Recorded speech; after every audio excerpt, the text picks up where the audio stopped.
Brian introduced here, and as you can see, this was part of a overall perspective of developing our Risk Management Education Center here in the South. I'll explain a little bit about those risk centers as we go along. So Brian, if you could advance the slide.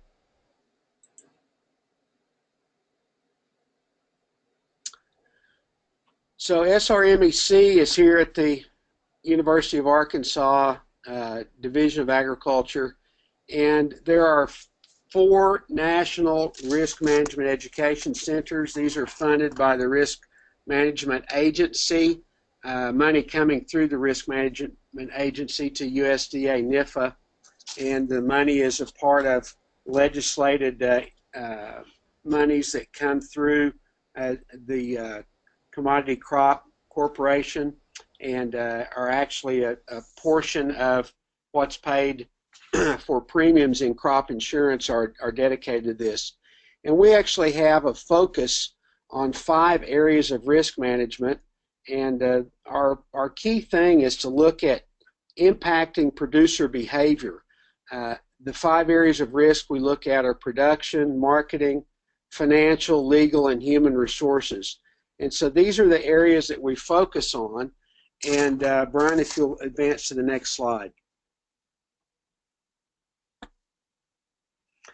So when we took over this center in November of 2009, we thought it would behoove us to really find out what special needs were in the southern region, particularly with respect to special emphasis audiences, communities of producers, those being Native American, women, young and beginning farmers, specialty crop farmers, Hispanic farmers, and African American farmers. Much of the material that had been developed in Extension over the years had been for more traditional audiences, but particularly in the South, there was a great increase in all of these historically underserved areas of audiences of farming, and I know it's particularly the case in much of the north central region and also in the western region, where there are high numbers of Native American producers. So what we hope to do was to better understand the risk management needs of these producers, and so we could set our priorities and what kind of things we really wanted to do our extension programs in. Next slide, please.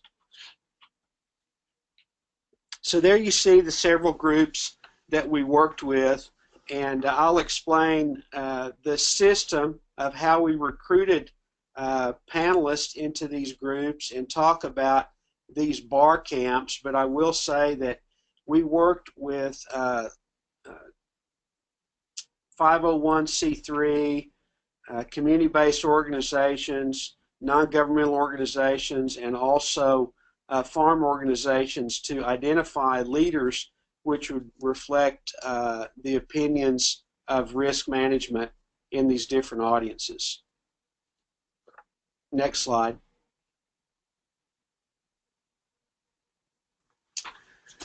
The way we did this was actually we set up these meetings to have several parts. They began about 8:30 in the morning and went until 4 o'clock. And what we did was we recruited from 18 to 24 representatives of each of the special emphasis groups, and we gave them a piece of a financial condition of agriculture survey, and I'll show you the results of that a little bit later in the presentation. This is something that had been done by the University of Minnesota, and it had been sent out nationwide, and so we wanted to compare the feelings and opinions of the special emphasis audiences to agriculture as a whole. We also wanted to find out what the knowledge of risk management agencies and risk management education centers were by the survey participants. Then we looked at the bar camps. We did some composite risk identification, and then we looked at a post-survey. So we'll go through at this time what we found. Next slide, Brian. the way this whole system worked is we took the groups. Let's just use an example. Let's say there were 21 participants. We divided these into 3 groups, and we arbitrarily called them red, green, and blue. And we would randomize the participants into these 3 groups, and we did this 3 different times. And so what we wound up with is each participant would have a name tag, and on the back of their tag they might have a red dot, and a blue dot. Another one might have a green dot, a blue dot, and a red dot. So this signified the groups they were supposed to meet in, and we put enumerators in the corners of the rooms, a red group, a green blue group, and a blue group. And we actually went through a brainstorming session so that each group would identify issues that were important to them. They self-identified these things. There were no really parameters. They got 50 minutes for the session. In about the first 40 minutes, we would brainstorm, and we'd write on 3M sticky notes and put on the wall all the different things, that the topics they would come up with. And when we got all this up there, we would collapse the issues into 8 main headings. And this gave people a way to really get a grasp of what was happening. So these 8 main headings then would be voted on at the end of each session, and each participant was given a blue dot, a red dot, and a yellow dot. The blue dot was worth 3 votes, the red dot was worth 2 votes, and the yellow dot was worth 1 vote. And they were to go up and vote on these 8 major issues. So whatever they thought the top 3 were, they'd vote first, second, and third. Okay, Brian. So we repeated this 2 more times, so that gave us 3 groups with 3 sessions each. It gave us a total of 9 sessions. And at the end of this bar camp period, we took the top 8 issues that we had from each paper. So that was 72, conceivably 72 different issues. Those that were similar, we would combine, and we'd consolidate those into the top 10 issues identified by vote. And then what we would do is, after some other programming that went on to give us time to organize this, we would put these in a system where the participants would vote by clickers, and the first slide would come up and say, the primary risk management need you have identified is, and those 10 issues would be listed, and they'd vote for one of them. And then the second slide would say the second most important is, and then the third most important is. So at the end of this, we would get a system of weighted votes for each of these issues. So it takes a long time to go through this process, but we found some very, very interesting and consistent results across the group. So Brian, I think now we're going to get into some of those results. In case you're wondering where the people were from, this is a representation of really where the attendees were from. You can see, and these colors will be consistent throughout the presentation. The light blue color is for Native Americans, orange for young and beginning farmers, gray is for women, the yellow is for Hispanic producers, the dark blue is for African American, and the green is for specialty crop.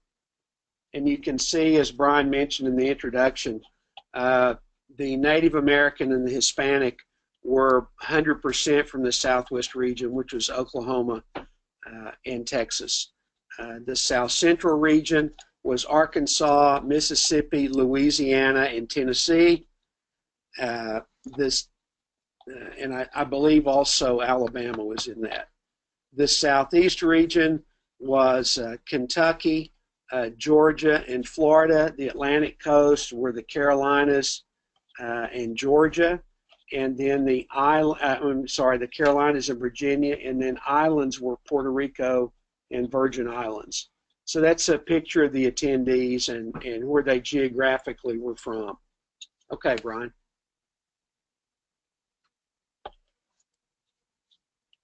So now we get into what we actually found, and I will mention something in this initial slide. These are the key prioritizations for key issues facing tribal producers. And you'll notice as we go through the other groups of producers, the scale will change. And we found that after this initial group, we needed to modify the scaling just so the magnitude would more clearly reflect the results. So if you look at the top issue for tribal producers, it's availability of operating loans, credit, and interest rates. So actually availability of credit, and you'll see that repeated numerous times throughout this session. The next issue was the fact that the producers felt there needed to be liaisons in the agencies, USDA, FSA, NRCS, that actually had knowledge of tribal producers and tribal operations, tribal governments, treaties, etc. And that also is reflected in the third one, understanding of treaty rights and resource rights by the government and by the tribal producers. So those were the top three issues that were identified by tribal producers. Credit and actual agency structure and agency function. Then you can see producer training about agency roles was the fourth issue. Fractionalization of land and succession planning and lease training. You know, this was a repeated issue for the tribal producers. The difficulty of assembling, particularly in the fee-based lands where these were leased. Excuse me. The trust lands that had a problem with assembling reasonable types of leases. And then the next area was market availability, barriers to entry, and market timing. And then the other issues were not considered so important. So we have there credit availability, three that involve agency or governmental agency and tribal interface. Then another one actually that deals with tribal land tenure and leasing of trust lands, and then market availability. So those were the predominant issues facing tribal producers. Brian?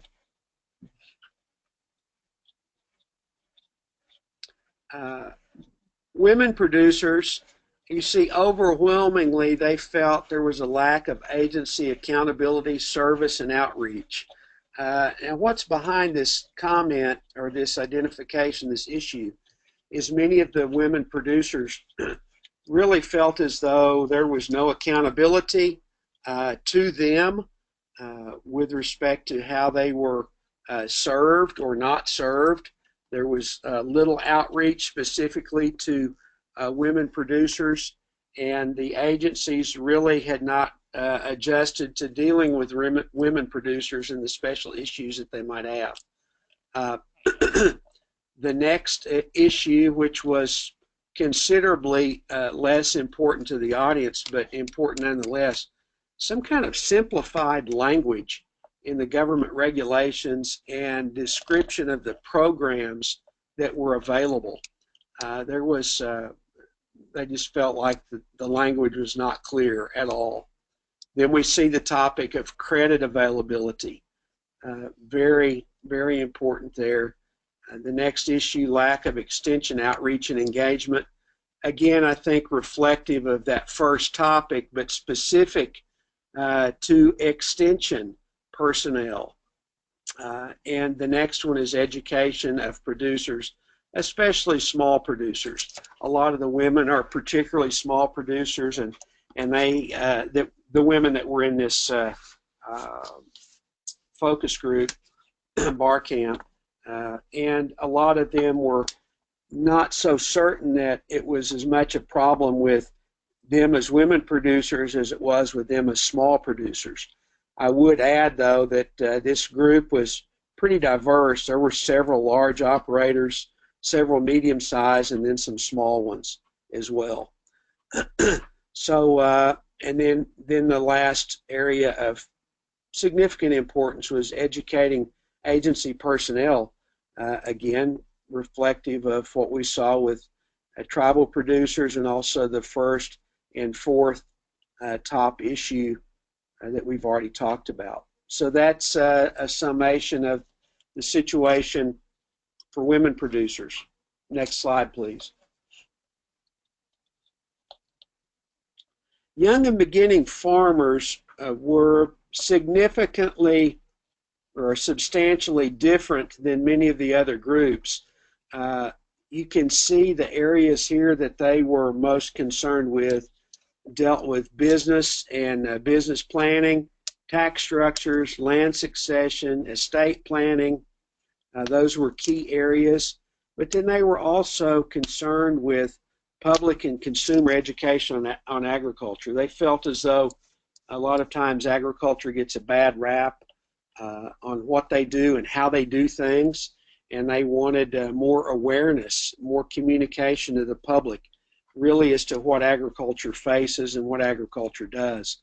Government regulation was important here. Many of these young and beginning farmers were involved in government programs of one sort or another, and we're facing also government regulation either through food safety regulation and predominantly EPA regulation. Labor availability and quality of labor was another issue that was important, and you'll see this come up again in the specialty crop producers, and then also alternative marketing strategies and practices. So those were the predominant areas of interest for the young and beginning farmers. Next slide, please.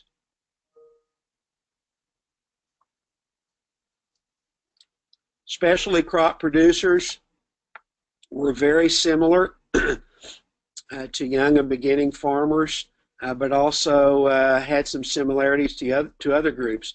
Business and financial planning was the top area, just like with young and beginning farmers. Labor availability and cost, production strategies and management. I thought this was very interesting. The complexity of coordinating a diversified operation that they pointed out was key to this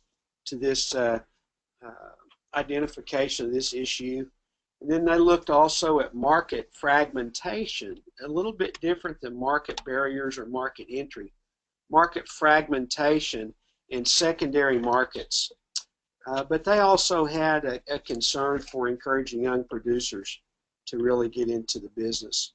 So those were the primary areas for specialty crop producers. We'll go to the next slide.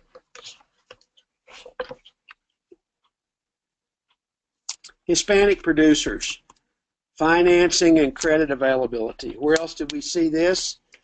We saw this in the tribal producers. Number one issue. Marketing strategies and market access was also a big issue, much as it was for the specialty crop producers. And part of this, I think, was the fact that some of these producers were in fact engaged in specialty crops. Lack of program information and agency response, once again similar to what we saw with tribal producers, but also with women producers. Financial and business planning and training was a key issue, much like the young and beginning farmers. And then we saw information on technical assistance and outreach. That's basically an agency question, getting information on what's available with respect to technical assistance, what types of programs are available to these producers, and then lastly, farm policy and government regulations. So a lot of agency informational kinds of things, market access and credit availability were the key areas for Hispanic producers. Next slide, please. We look at African American producers, once again, access to capital, business and financial training, But then something very interesting, attracting the next generation to agriculture. The African American farmers were keenly aware and had a large desire to get young African American producers involved in the business. And a lot of this was cultural and historical. Many of them shared that, you know, they grew up when nothing really good could happen to you if you were in agriculture. There wasn't much of a future. So that was a key issue to them. Effective marketing, once again. But then they had two issues that didn't appear anywhere else: water management and irrigation, and safety net gap and catching up. There was, with a decrease in agricultural programs, they felt that there was a problem in having an effective safety net to protect African American farmers. So those were the key results that we found. That's a lot to digest, and I've covered a lot of information there, but I wanted to get this out and get this in front of you so you could ponder this. We'll come back to some of this later in the presentation. Okay, Brian. Now this slide's blank, and you wonder, why is it blank? We're changing topics for a little bit, and we're going to talk about the financial stress. You recall I said part of this was identifying financial stress on agriculture. So now we're going to look at what the different special emphasis groups of producers thought about their financial stress.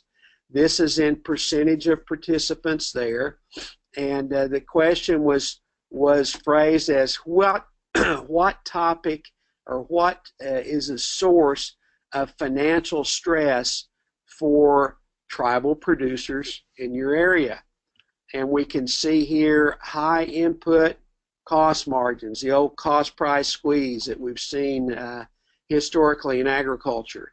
Second one was inadequate business training. Equally important as a form of stress was loss of off-farm income. Many of the producers there had spouses that worked off-farm and they'd lost their jobs. So that was a problem. Machinery and equipment cost and acquisition was the way that question was phrased. A huge problem here, and one of the things that a lot of the Native American producers commented on was it's difficult to, it goes back to the access to capital and financing. It's difficult to really obtain equipment that you can utilize when you are leasing land out of a trust situation, and it's very difficult to collateralize that and to get anything happening because the length of the loan is often not considered adequate for proving possession of land. Negative cash flows that follows with the first point of price input and cost margins.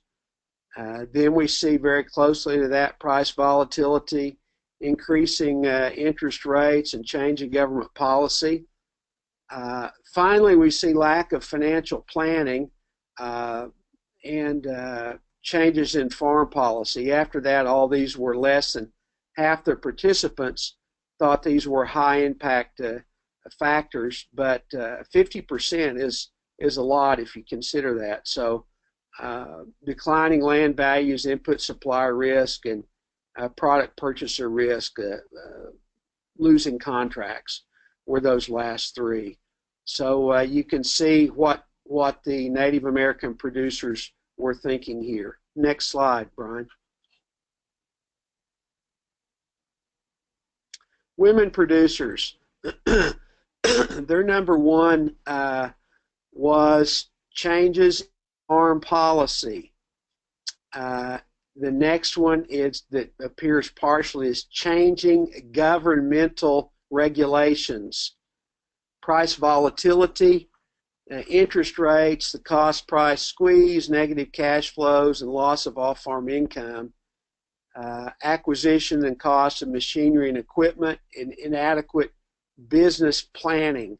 these were the same factors in a little bit different order. Declining values, lack of financial management, input supplier risk, and product purchaser loss of contract were once again at the bottom. So you can see a pattern here where the women producers had a little bit different priority or level of intensity, the financial stress, but still the same high impact factors. Next slide, please.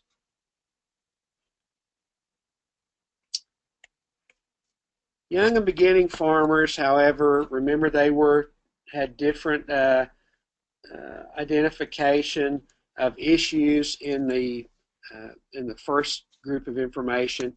Here we see changes in farm policy, changing governmental regulations is the top two, along with price input, cost margins, and price volatility.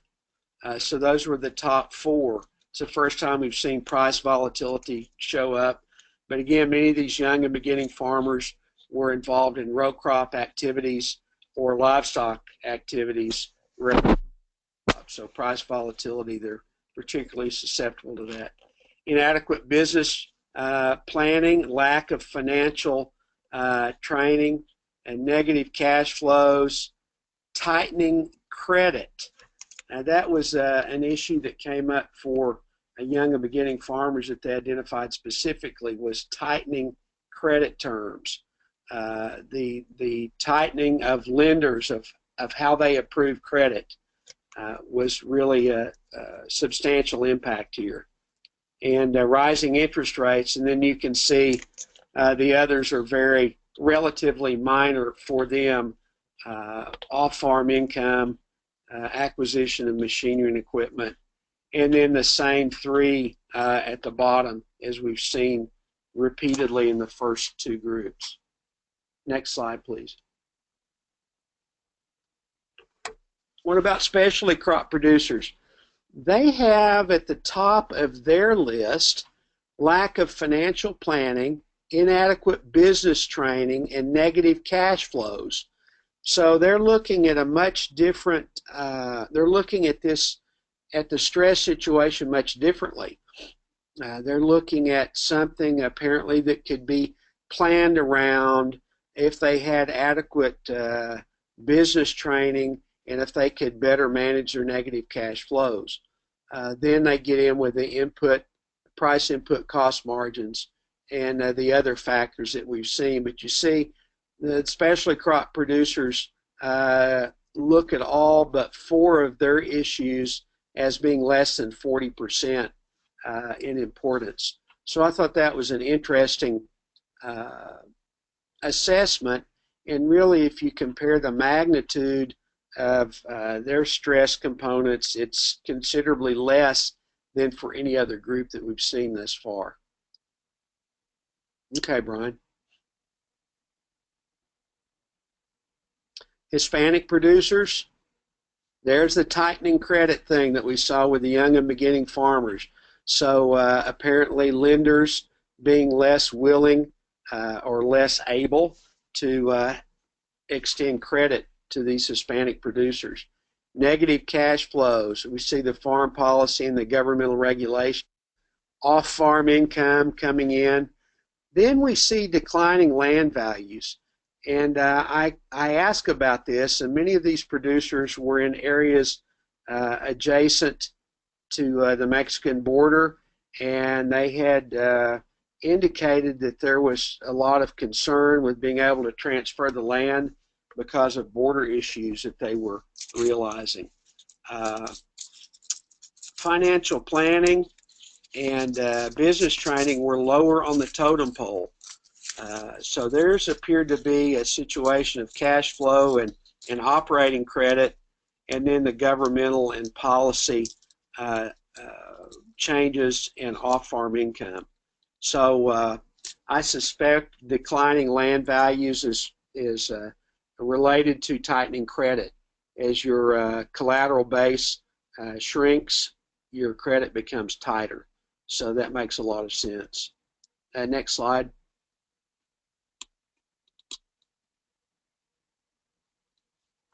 For African American producers, we see negative cash flows as the number one. That's 90% rating as a stress, high impact factor, financial stress.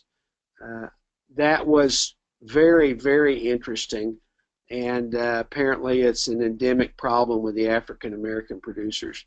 Inadequate business planning, price volatility, cost, price input and cost margins, and lack of financial planning. Then also you get into the machinery and equipment costs. Many of these producers expressed a problem with being able to acquire and maintain equipment that was adequate for their operations. And then we have changing governmental regulations and changes in foreign policy with declining land values, input costs.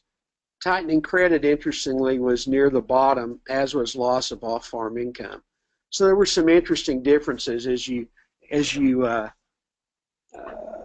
get down into the more detail from group to group.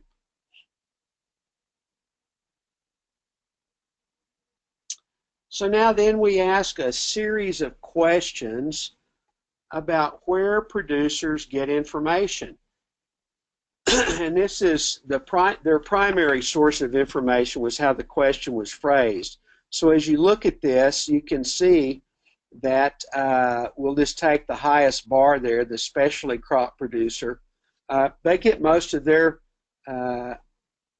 information on financial issues from other producers. 50% of them say that's their primary source of financial information. Also, the top in that area was young and beginning farmers, so they tend to rely on other producers more. Hispanic, the Hispanic producers here relied mostly on websites, their banker and other producers. Native American producers relied pretty much equally across the board, except their number one place for financial information was tribal personnel. And as I probed that, it was both actual tribal personnel and BIA personnel. So you can see that they also get information from websites. So that's an indication of really where people get information on financial issues for their operation. Next slide. What about information on production management decisions? Here again, other producers, very, very high. And we see this recurrently, that when you look at typical sources of production management decisions, other producers are significantly high in all the categories we'll look at. It appears that young and beginning farmers their response, and African American producers rely predominantly on production. Native American producers more likely or NRCS, interestingly. So that's the situation with respect to production management decisions.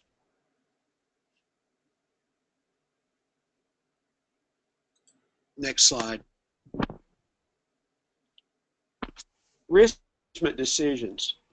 Risk management being separated out from the other issues. We wanted to find out exactly where their view of risk really emanated.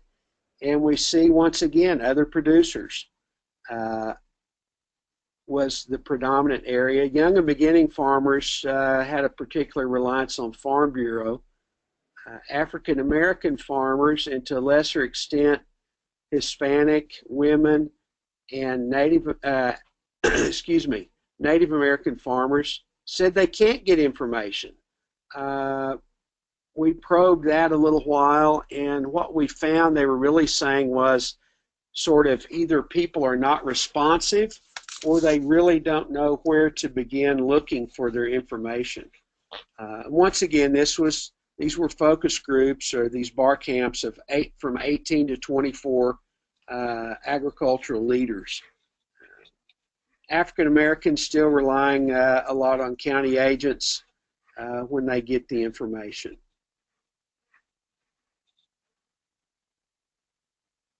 Okay, next slide.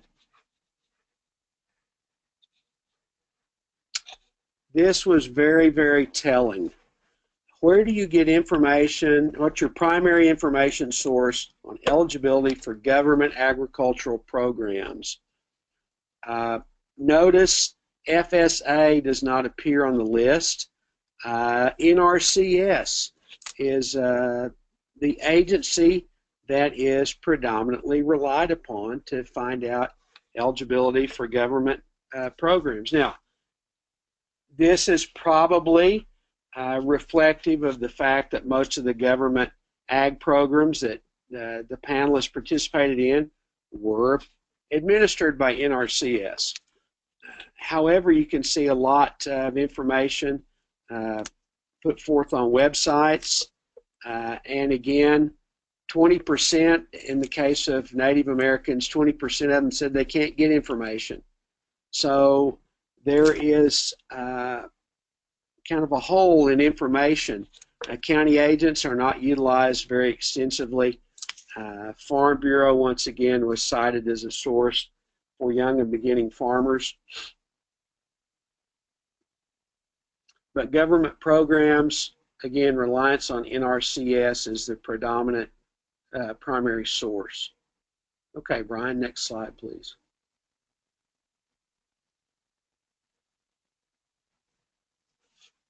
In this question, we asked, and these are the same categories that were used in this National Stress Management Survey, but we asked how many producers in your area are experiencing financial stress now?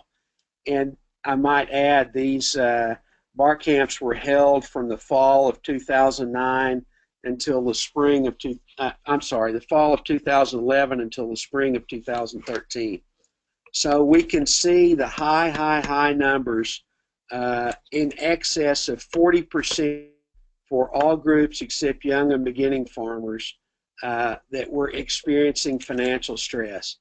100% of the Hispanic farmers, 80% of the Native American and African American farmers, that more than 30% of the farmers in that area that were Native American or Hispanic or African American were under financial stress. So that's a pretty significant number. In fact, it's almost staggering. 50% of the specialty crop producers that were there stated that over 30% of the specialty crop producers in their area were in financial stress. So this is a very, very, well, it's almost startling as to how many producers were in financial stress. It would be interesting to do a follow-up now and see what these numbers were, particularly with the low grain prices, as to what was happening. Okay, next slide.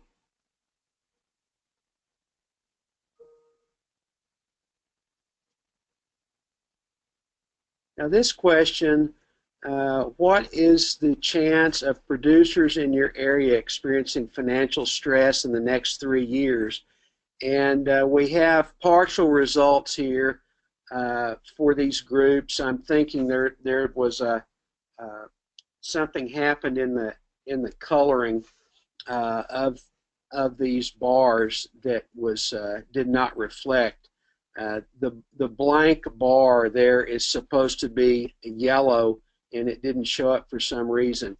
But you see that upwards of 60% of the producers that were African American, female, or specialty crops, they figured they would experience financial stress the next 3 years. Numbers around 40% for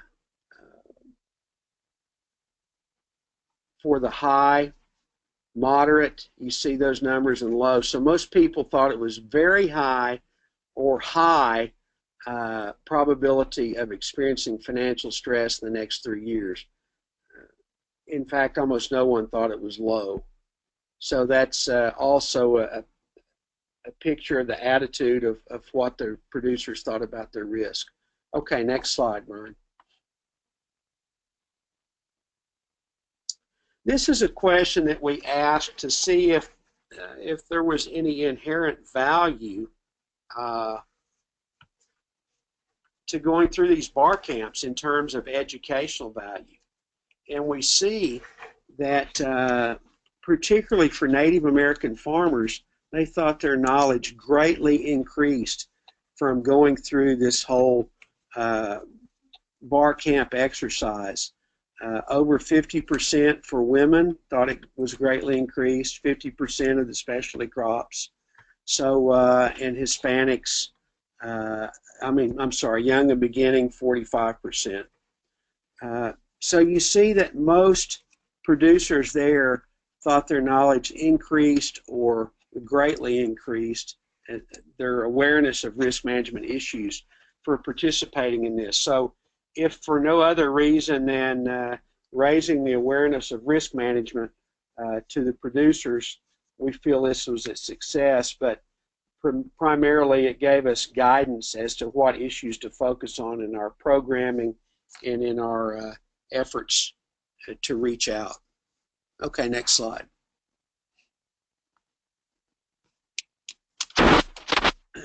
These next few questions, we're looking at whether or not the leaders, the agricultural leaders that were there, actually wanted to make these risk management issues a priority. In other words, the things they identified, were they willing to go back and make it a priority and take leadership in it? And you can see here, anyone that's worked in any kind of civic club or school board or church activity, you can see that women don't leave gatherings lukewarm. 95% of the women said they were very willing to go out and focus on these priority issues in their group of producers. You can see 40%, slightly over 40% were very willing for Native Americans, and about the same amount were willing. So we see a high indication really across all groups that they wanted as ag leaders to go out and focus on these priority issues that were identified at the colloquium. Next slide. Then we ask a couple of opinion kinds of questions. We wanted to see what the pulse of the leaders were that we were dealing with. So this question, in order for producers to be successful, we as leaders must focus on those willing to receive outreach and education. And overwhelmingly, people strongly agreed with this. And the strongest agreement of this was among the Native American producers, followed closely by women, Hispanic, and specialty crop producers. 85% and 15% agreed with Native American that for producers to be successful, the leaders have to focus on those willing to receive outreach and education. So this was I think, a very positive result on the awareness that you can bring issues forward, but if people aren't willing to receive the education, maybe you don't make progress. So I think every group grasped this and were willing to move forward with this. Next slide. And this question is a little bit different. It's sort of to be successful, it is necessary to focus resources on the best producers. And you can see among most groups, this was negative. This was a negative question. there for Native Americans. You see about close to 70% disagreed or strongly disagreed with this statement. So what's that really saying? It's necessary to focus resources on the best producers. I think it's saying we'll pick winners, and the winners we'll pick will be the ones who are already winning. And people really disagreed with that very strongly. Probably the strongest disagreement in that statement was African Americans, Native Americans, and women thought that was an unequitable or inequitable way to conduct resource focus. Okay, Brian, next slide.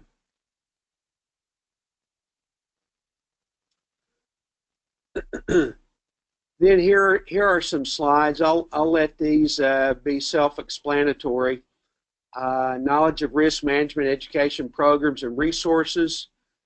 After the survey, we found that most people at least felt they were reasonably knowledgeable after this, even though the focus of the bar camps was not to focus on any risk management education programs. Next slide.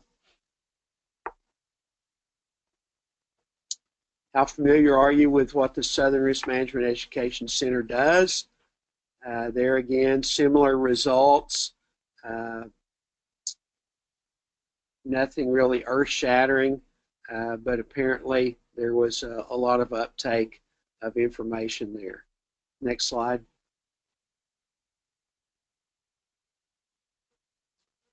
I am able to access and use SRMEC programs and resources. I think there's still a lot of education that our center has to do to get our information out to special emphasis audiences or producers.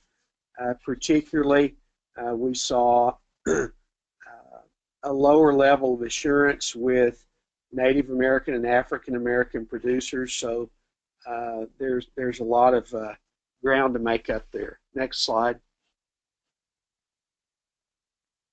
This is a duplicate slide, Brian. It got out of place, so let's go on to the next one. So what are the takeaway messages of these bar camps? For tribal and women producers, they were similar in risk area needs for credit availability, agency understanding, and liaison relationships, and simplified language in all the regulations. For young and beginning and specialty crop producers, they identified their primary needs as business and financial planning and management, tax structures and succession planning for young and beginning farmers, labor availability and production management and strategies by specialty crop producers. And for Hispanic and African American producers, they identified credit availability and access to capital as their primary need, followed by business and financial training and marketing strategies and implementation. So those were the key takeaways. And Brian, if you go to the next slide, this is my contact information. And at this time, Brian, I have covered my material. I would be happy to take questions. My voice is fading quickly, so I think responding to questions will give it a chance to rest up and maintain some kind of volume for it. All right. Thank you, HL. That was a great presentation. And I just want to remind our attendees that this presentation, the slides, are available in the handouts section of your control panel, so you can drag that to your desktop and refer to it at any time that you like. And also the flyer that has all of the other webinars and workshops that are going to be done in this series. I would encourage you to download both of those. So I'm going to go ahead and unmute our attendees. And if you have any questions for HL, ask away. Your mics are open.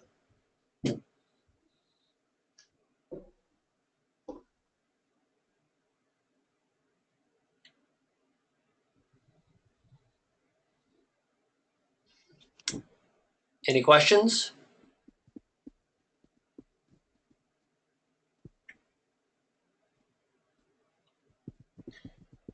HL, I think they may be letting you off the hook. Okay. So if there are no questions, then again, I will thank HL for the presentation. I thank our attendees for joining us, and this will conclude the webinar. Please download the PDFs and also look for the email I'll be sending out with an evaluation for this webinar. Thank you very much. Thank you, Brian. Thank you.